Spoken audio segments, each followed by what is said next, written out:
right, ladies and gentlemen.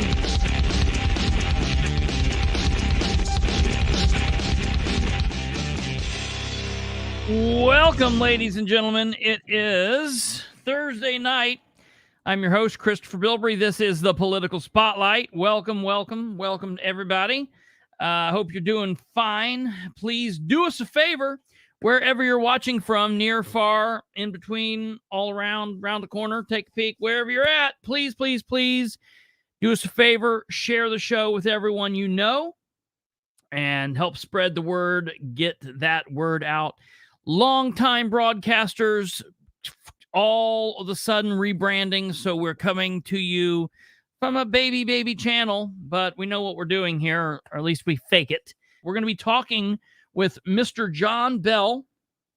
Mr. Bell is currently, Councilor Bell, is the District 3 City Councilor for the city of Anderson, Indiana. He's been in that position since January of 2016, won his first election in November of 2015, is a 24-year veteran of law enforcement in Anderson, was an Anderson City patrolman, patrol officer, was on the police department there for 24 years with a specialty in evidence technician work, and has a long career outside of law enforcement in management and a lot of other things. So we're going to be bringing him up and finding out just what he has to offer, why he's running for mayor this time, and how he's trying to unseat someone who has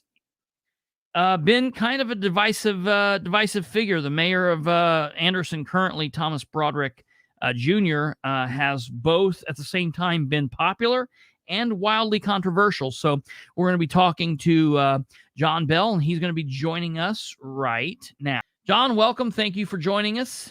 Well, thank you for having me. It's, we've kind of been setting this up over the last couple of weeks, talking about when we could do this. So great to finally be here. Absolutely. So I've dabbled in Madison County politics for several years. I think you and I have been Facebook friends for a couple of years. You've been an Anderson City Councilor, and there's a couple things I've been to Anderson for.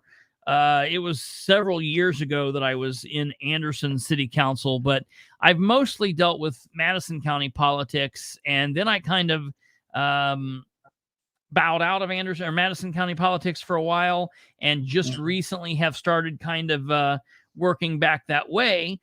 So I'm glad to have you. I am also, I also have sent an invitation to your opponent, have not heard back yet on that. And I've got some other folks that have sent me some information of candidates that they would like to hear from as well. So for you, your political career, you ran your first race in 2015 for city council. You could have obviously ran for re-election to the city council this time. Why did you decide to run for mayor? Well, I tell you, Chris, I never really wanted to be the mayor. That was never like a life goal of mine.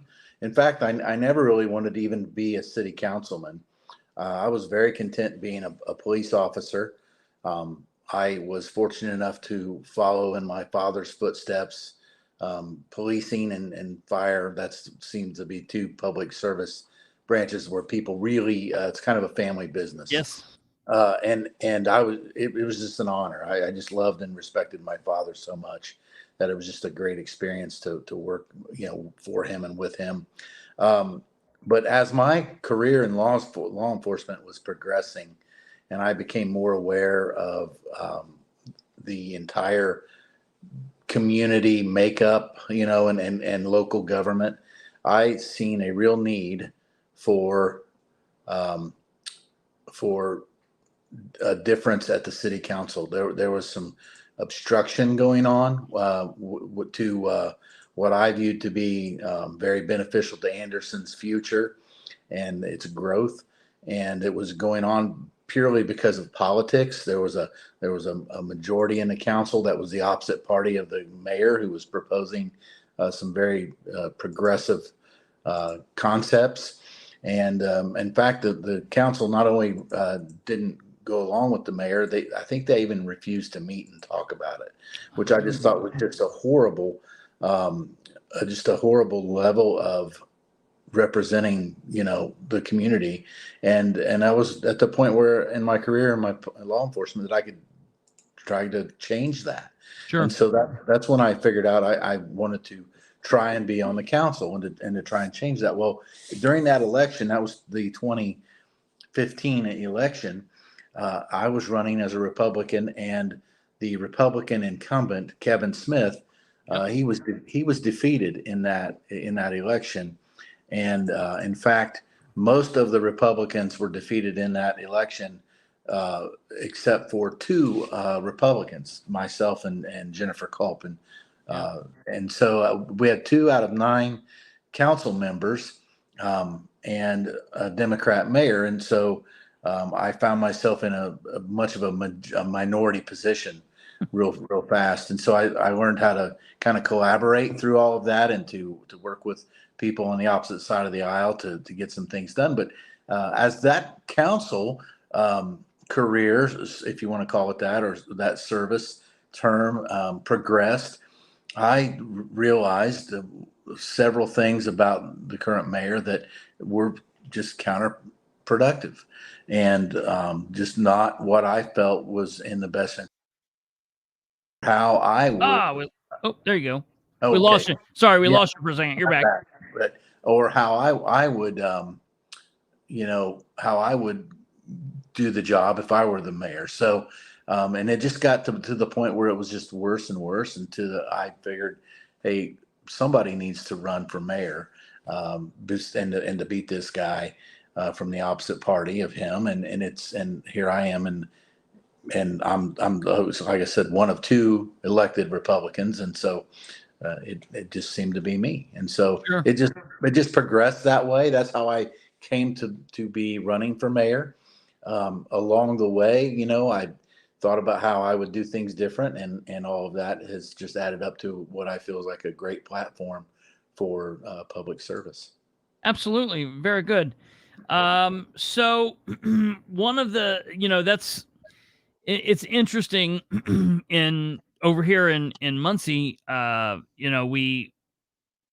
we have some strange things going on. For example, in a Delaware County side, we have a county council that is totally Republican. However, 6 of the county council are what I would call inside party folks, and one of the councilmen is outside of the party. And so we have a very drastic difference between how 6 of them vote and how the other one votes.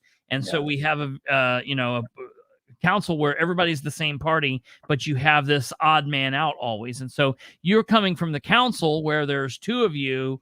Do you find that a lot of the decisions that you guys have had over the last 8 years you've been on the council do you guys tend to what's the vote makeup in Anderson like when you guys are voting on the council? The Democrat Party is they're split. So out of their 7 council members, they have 4 white council members and 3 minority council members. And so what happens is there's a lot of issues that are seen differently along racial lines or along parts of the segments of the community they represent. And so a lot of these issues have made the Republican members relevant in how the votes go. So not everything is 7-2. So things ended up being 6-3 or 5-4, depending on how votes went over and over again over the last several years. Well, through that scenario, I was able to develop relationships and common ways of thinking about how the community should be governed. Because of that, now I actually have members of the council, Democrat members of the council, endorsing my campaign. Okay. That sets me up for the next question. That's the main question there is then if how do you see if you come out victorious in November, I without knowing really the makeup of who's running. I know the makeup of the council now. I know pretty much everybody that's on the Anderson council now. I don't know all of the I don't know who's the makeup of the candidates that are currently running. So I don't know if the council's going to change drastically or not change one way or another. How do you feel that you will be able to work having a battery issue? Yeah, so I'm working to get a phone cord to the phone. You're okay. Yeah, That happens. yeah. So Um, I feel like the council moving forward for instance my particular district is going to be represented by a Democrat moving forward because okay. he's running unopposed, Unopposed. which is it's kind of disheartening that our party couldn't get a good candidate forward, but that particular person is he's very well rounded. He has a history of in community work, and government. So his name is Greg Graham, and Oh Greg, yeah. yeah, Greg. So Greg will he's going to be a fair councilman, and he's going to consider things issue by issue, which is what we're going to want. There are um, a few other members of council who are unchallenged. Okay. At least one. There's one, and then that one won't change. But then there's some others where there's some good races going on. Our at large races are going to be, we have a full slate of candidates there. So, that we just have to see how that shakes out.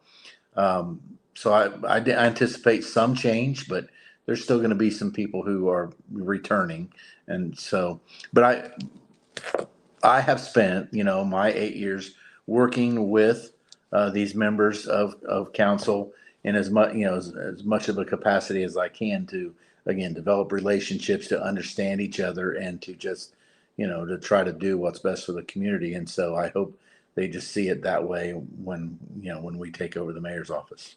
Absolutely. So what do you see as being Anderson's three biggest issues? Well, we have some, just like any community, like Anderson. So we're talking about some post-industrial boom, communities. We've had our fair share of job loss, and so we're kind of redefining what our job market looks like. And we've done pretty good to kind of bring back a diverse job market. We have some entertainment, we have some manufacturing that's returned. We're also in a very strategic location. Anderson is right on I-69. It's just minutes away from I-70. If we go down the 109 state road, and so we are in a great location to develop our economic, engine a little bit better than we have. But we just have to be able to market that to people that are at the state level. We also have some social issues. Homelessness is a big problem in our community, and we haven't addressed that at a very high level. We have some great people in the private sector who are attempting to deal with that, but we haven't had much support from City Hall. Not because of the council talks about it constantly, but I just don't believe that the mayor gives it its due regard. And so that I just think there's more work to be done there. And in fact, I think Muncie does a pretty good job with their homeless population, and it's based in part on a model put forth by someone that lives in our community. So, yeah, we plan on collaborating with some of the people in the private sector to come up with a homeless program that is going to be an answer to some of that problem. We also have, just like any other community like Anderson, we have our fair share of other problems. It could be infrastructure. It could be making sure that our public safety is maintained at a high level. But we probably the infrastructure outweighs as far as real issues. the public safety issues, because I liken Anderson to a Flint, Michigan. Honestly, we're like Indiana's Flint, Michigan. It doesn't get talked about much, but we have lead pipes. We actually have wooden sewers buried under the ground that have been there for 100 years. Wow. So our infrastructure is failing, and we need to address that at a very high level. And we need some very strategic planning to have that issue taken care of in a way that doesn't absolutely tax our constituents, to too high of a degree. So Sure. there's going to be a lot to do. Yeah, that's amazing. I did not know that about the sewer system and what you guys have going on over there as far as that goes. Well, we've got a report that they estimate that 30% of the water that we pump out of the ground and filter and treat for suitable drinking water is lost through the system through leaking pipe. Oh, And the current mayor's answer to that was to just drill new wells and pump more water into the leaking system, which I'm not saying we don't need new wells and we need to make sure that we have wells available. But really, my answer is that we need to fix the leaking pipes. Yeah, because there's just a fundamental cost to pumping water, filtering it, and sending it into the system. So I think we're putting the cart way ahead of the horse there. Yeah, absolutely. Wow, that really just kind of threw me. I did not know that. So how are your roads overall as a city? I mean, the big joke in East Central Indiana is Muncie's roads. I mean, we haven't paved over here in like an administration and a half. So wow. I haven't been to Muncie a lot recently. I've been a little bit around to the north side, on the McGalliard corridor. Sure. But our roads, we have seen some pavement. I mean, as a member of council, we're making sure that we're funding paving projects when it comes to budget talks. What I don't agree with is the pure lack of planning when it goes to paving. Typically, we'll spend somewhere around $4 million of our own money. A lot of that gets matched through state and federal financing. And so we get to spend a lot of money on paving when we're putting that kind of our own money out there. So $10 or $12 million, but or even more. But what happens is we'll pave a road, and we'll spend millions paving a road, one of our major roads from one side of town to the other, and then within months or a year or two, where the road is completely diced up and chopped up with road cuts to repair the infrastructure that's underneath, because it's failing, like I described to you earlier. But we don't do any pre-planning, and we haven't done any infrastructure improvement. So we're spending millions of dollars on top of the road where we should be spending millions of dollars underneath the road first. And that's just through a lack of just foresight. And it's really disheartening, over and over again. That's good. That's good that you're seeing that, and that's unbelievable that would happen. So moving on over there, very similar to Muncie's issues. Over the last couple, I would say year and a half, specifically coming from your past career, it seems like you guys are having a little bit of rise in violent crime. It seems like I always say that Indianapolis was trying to get on par with Chicago with the violent crime. I think they're there, and now the violent crime in Muncie and Anderson's kind of raising. What would you do as a mayor who has spent a lifetime in law enforcement? What would be some of your ideas for the police department to kind of curtail that? Well, that's kind of twofold. Like policing can spread its wings a little bit, and how do you react to crime? How do you proactively try to prevent crime? The other part of that is what are you doing with your youth, and while they're being reared and their upbringing, what kind of community do they live in, and what kind of things are they developing, what kind of skills and lifestyles are they developing while you know, they're approaching life where they could potentially affect crime. So what we want to do is we want to kind of change the way some of the police department manpower is allocated. There are some positions I think that could be filled with civilians that are currently officers, administrative positions, and some stuff like that. So we feel like we can get some more officers on the street without spending any money. I also think we can better serve the community with some retired officers or some civilians who can function in some roles that don't necessarily require police power, but would require some experience and knowledge about what's going on. So we have some ideas about how that can happen as well. And then we really want to change the philosophy of what is currently happening there. We have a group, a very small group at our police department called community policing. I think it's 3 or 4 officers, and they are under the supervision of an assistant chief, who that is his sole responsibility. And that has been not really what is it's not really what community policing is all about. Community policing is a department-wide philosophy of how the police department relates to the community, and it's a much more personal style of policing. You want your officers to get to know the community, the business owners. You need to understand what's a normal kind of situation, what looks different. You need to understand just a variety of topics and to build trust along the way.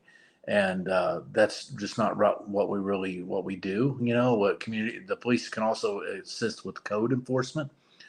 Code enforcement is important in cities like Anderson and Muncie, where people tend to let properties deteriorate, and then you get what's actually called broken window theory, which affects crime because people become accustomed or climatized to conditions that most people wouldn't accept, and so you're left with just a very deteriorated community. So there's a lot we can do with police, and some of it is going to cost us a little bit of money. Of course, we want to pay our officers better. That is a big issue in Indiana policing right now. There's almost a bidding market, a bidding war going on for officers. But we want to change the way they think a little bit and the way they see their community. And we want to change the allocation of manpower a little too. Absolutely. Yeah. What is the current manpower of Anderson Police Department? Do you know off the top of your head? I think they're functioning right around 100 plus or minus, depending on the week of the month. They're losing officers. They're hemorrhaging officers, especially veterans, to other departments. Like I say, there's a bidding war, and their officers are kind of bouncing around right now. I'm still in the business of policing, as my full-time job is working for Community Hospitals Police Department in Indianapolis, and so I see that happening, on a daily basis. But we also have some, when you have several of your officers in training, that takes a good minimum 10 months before you'd even let somebody ride by themselves. It's really a few years before you have confidence in them. So we have several young officers in training, and we have, just a few veterans left behind. So they're probably functioning with less than 90 veteran policemen right now. Okay. For the record, I was in law enforcement myself, and I do tend to agree with you. And I just like that you said, and for the record, I want to say again that you said that it generally takes a few years before you're acclimated and, kind of out of that rookie new guy kind of stance. So that's important. it takes a couple of years before you trust yourself, Yeah, let alone your fellow officers trusting you. So absolutely. because it's a job that has a variety of daily topics to cover. So Yes. a long time So to master those. do you, I don't know. I mean, probably about 10 or 15 years ago I would have, but I don't hardly know any of the Anderson guys. Are you a younger department? Are you an older department? Where are you as far as that, Well, you know? yeah, I think there's a real bifurcation, but they're they're alarmingly young. That like I don't know, and just being gone for 7.5 years, I don't know very many of them. That's how many have left. Yeah, I still know a few, and of course, even the young ones know my name because I'm for one, you just know the names of guys that came before you. sure. But I'm still around. I'm still kind of relevant to what's happening here in this community. So, Right. but they are younger, and so that leads to situations when that you are having younger officers having to deal with everything, because everything happens in communities like Anderson and Sure. Muncie. Oh yeah, absolutely. Yeah. One of the sides of what happens with big cities, large or medium cities like Muncie, Anderson, something that people are concerned with, that goes kind of hand in hand with quality of life and with violence and all of that, uh, economic development and so on and so forth is what's going on in the community as far as mental health and drug use and abuse. What is Anderson as a city doing to tackle or attempt to tackle, or are they not tackling these topics, mental health and drug use and abuse? So I don't see them attempting to tackle those. One of the things I think we could explore is associating a mental health professional with a police officer to respond to calls where we know mental health is an issue.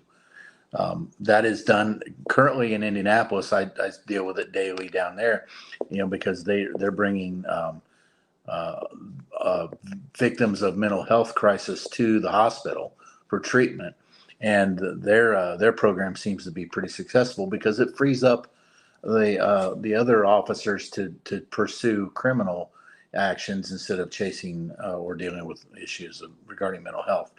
But that mental health and drug addiction combination is what leads many times to Anderson's homeless population, and so we're dealing with that at the community in the private sector, but the help that they are getting from the city is limited. We have some people who have some great ideas, and I'm proposing that we create a day one goal of mine is to create a collaboration committee. And that committee, when we identify an issue such as homelessness, which deals with a variety of topics, you can hardly fit them on one hand, but I can tell you it is drug addiction, it is poverty, it is mental health issues, it is job training, it is low income housing. There's a lot of things that lead to a homeless population, and to think that we have experts sitting in City Hall to deal with all of those different aspects is just simply putting your head in the sand and not dealing with things, but collaborating with all the groups within the city that can deal with each of those things at an expert level is something that we look forward to.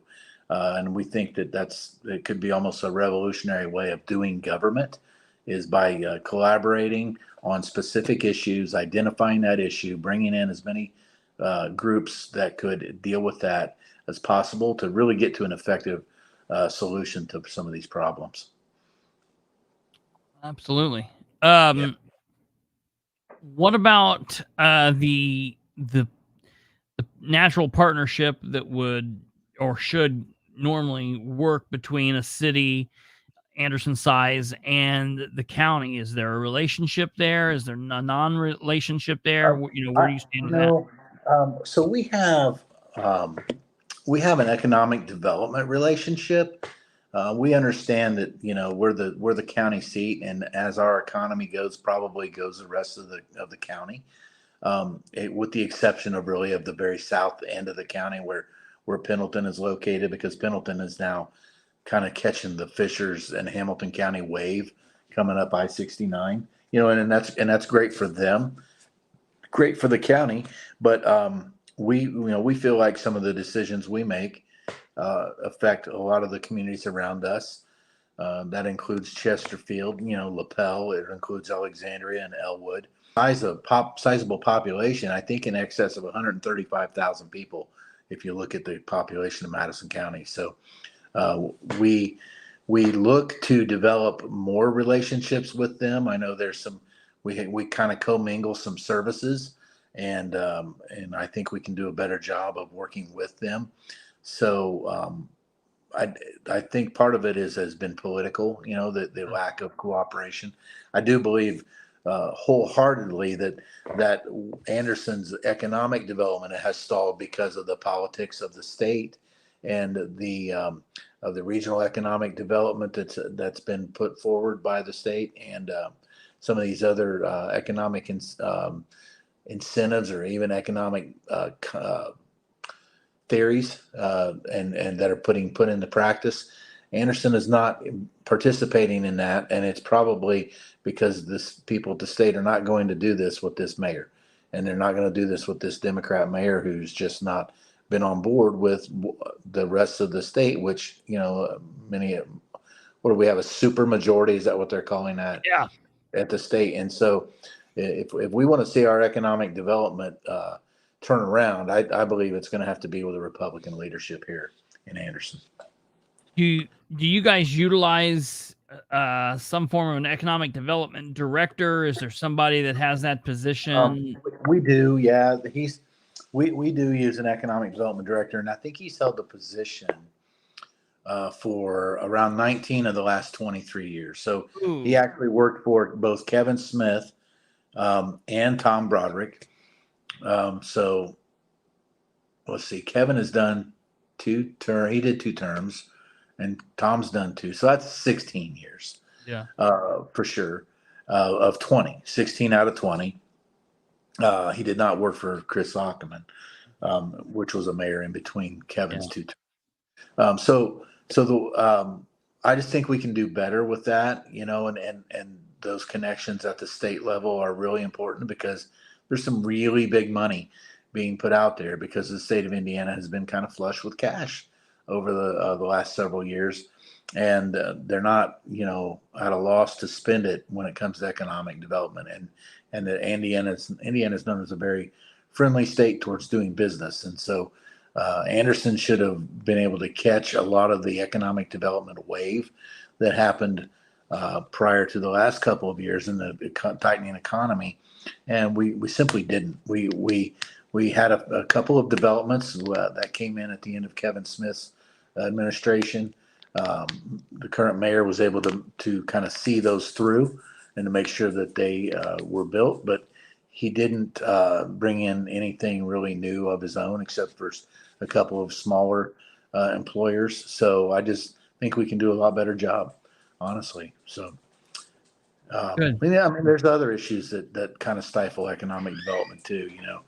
Sure. When you are in a community, or when you're looking for a community, Chris, to start economic development or to start a new business, and you're trying to find where you want to go, you're in those communities way before you're announcing your intentions or telling anyone about what you're doing. So we think that we need to polish up quite a bit to become an attractive community for new development.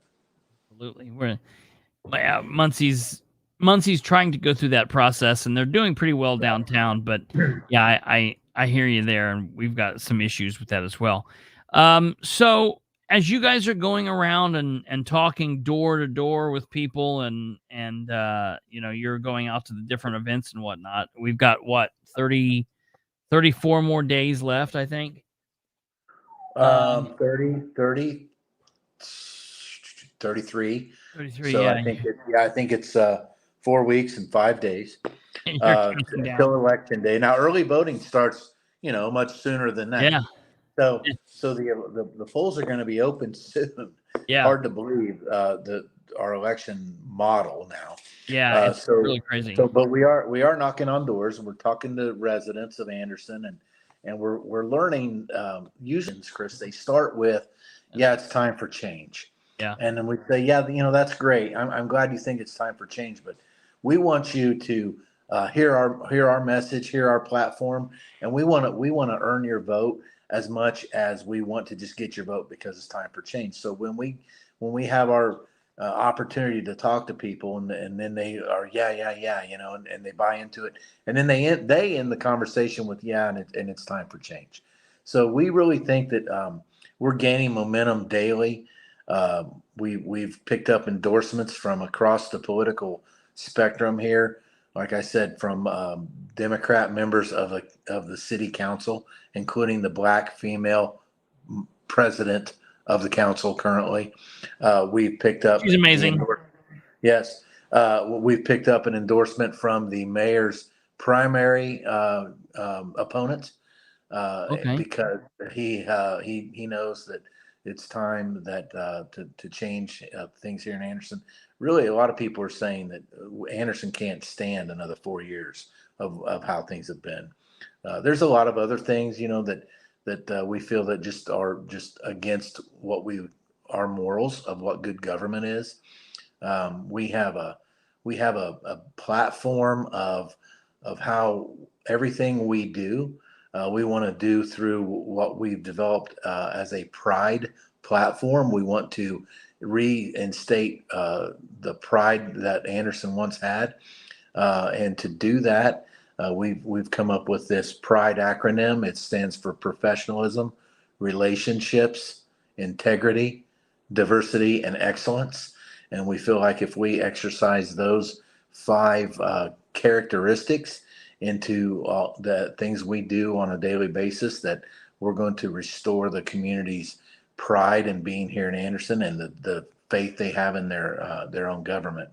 We're going to eliminate what I consider to be conflict of interest throughout our government. We have just a few people who serve on several of the boards and committees and commissions that run the city government. Government's run by a lot more than a mayor and a council.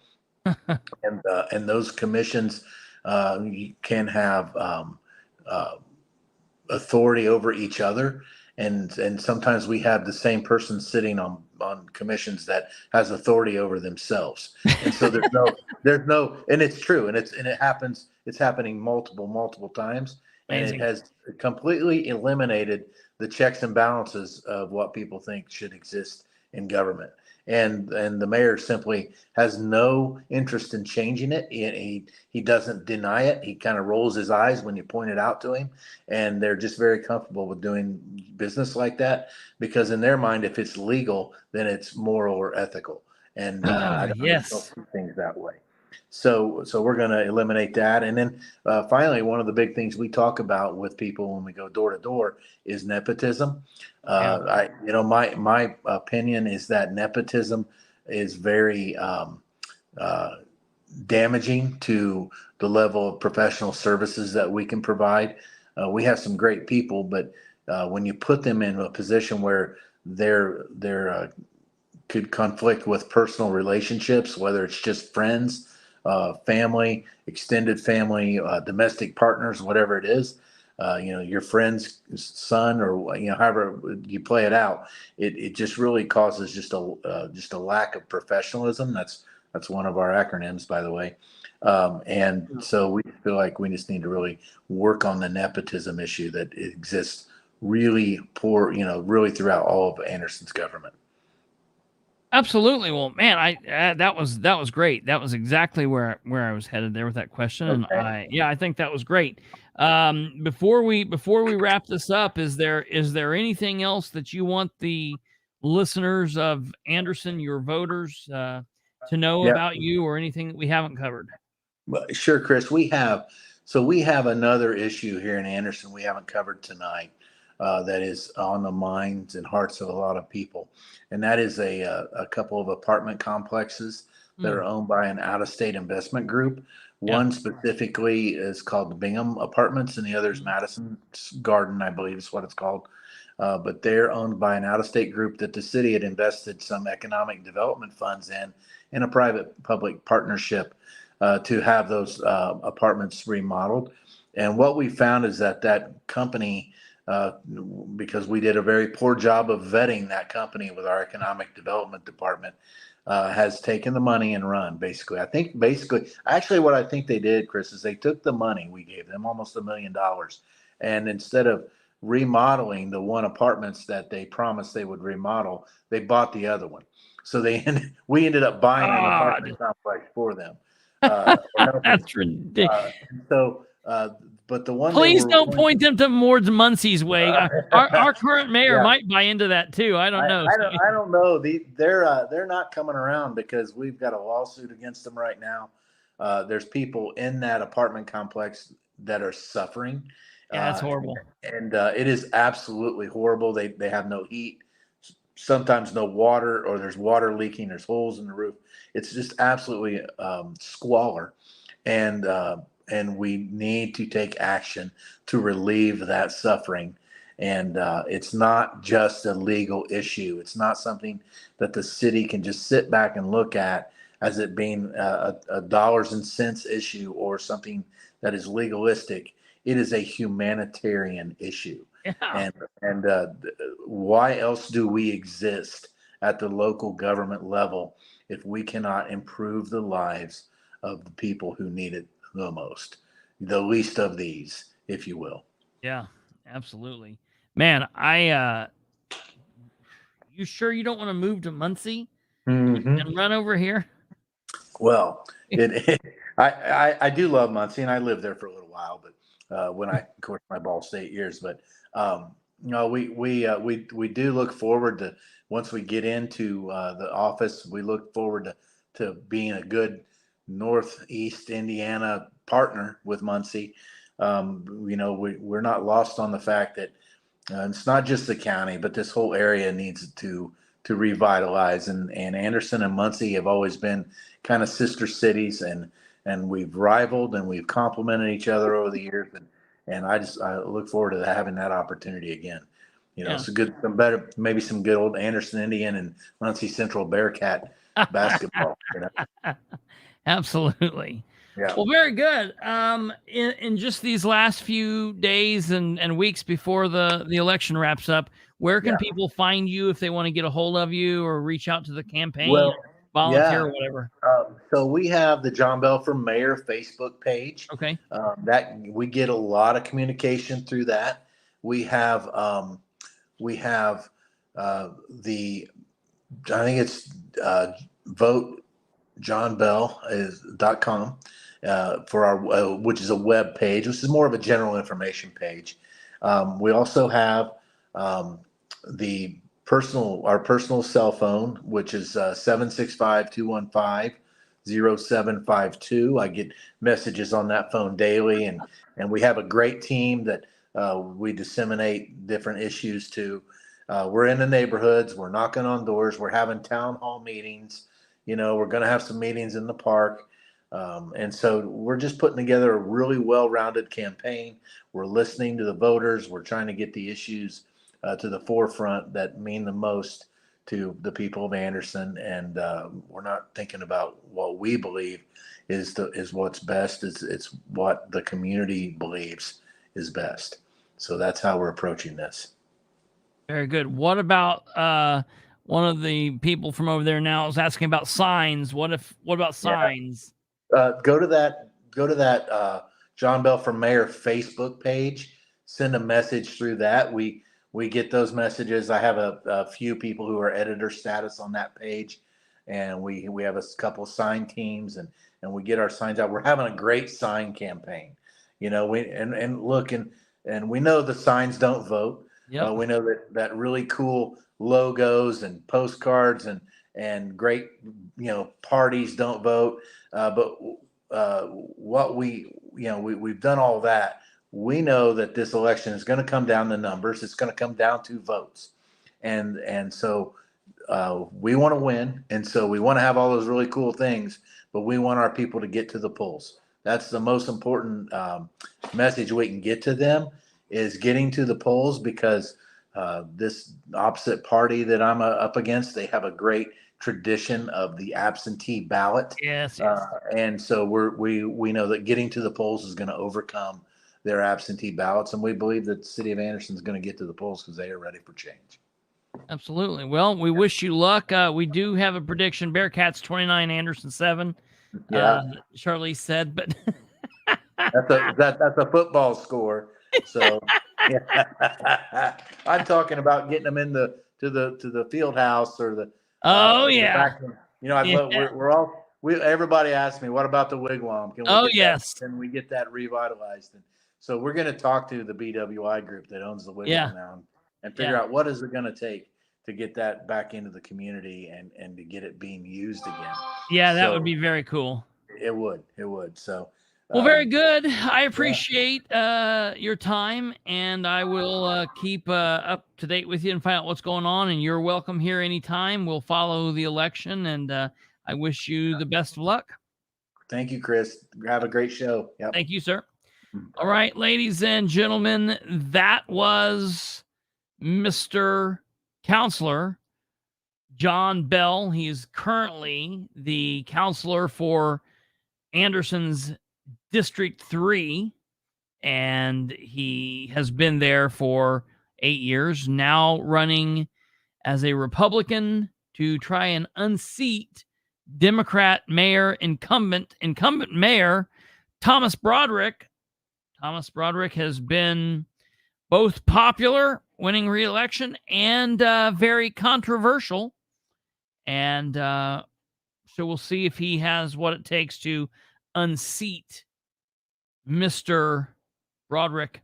Register to vote, folks. You only have a few days left. Seriously, and for true, voters registration will end at 11:59 p.m. Don't wait. Don't say, I'll get it tomorrow. I'll get it next week. Do it today. Do it from the very device you're watching this from. Matter of fact, I'm even fine if you haven't registered, go do it now and come on back afterwards. You can catch up what you missed later. www.indianavoters, indianavoters.com. It takes like 5 minutes. Get registered and get that done today. All right, ladies and gentlemen, please like this episode. Hit that thumb if you haven't. Subscribe to the show if you haven't done that. Hit the bell so you get notified. I was talking to Brando this afternoon about some different things that he's wanting to do and some different things that we're going to start. We started doing the brainstorming on that process today. I know it's been a little slow going. We've just been trying to build the channel and get it going. And finally having him back from Europe and all that stuff. So we're just now kind of getting the juices flowing. Be looking for all of that. And we will see you back here tomorrow at 9 p.m. so we can tell you what goes on down in Indianapolis. Until then, you guys take care. God bless. And I will see you later. Good night.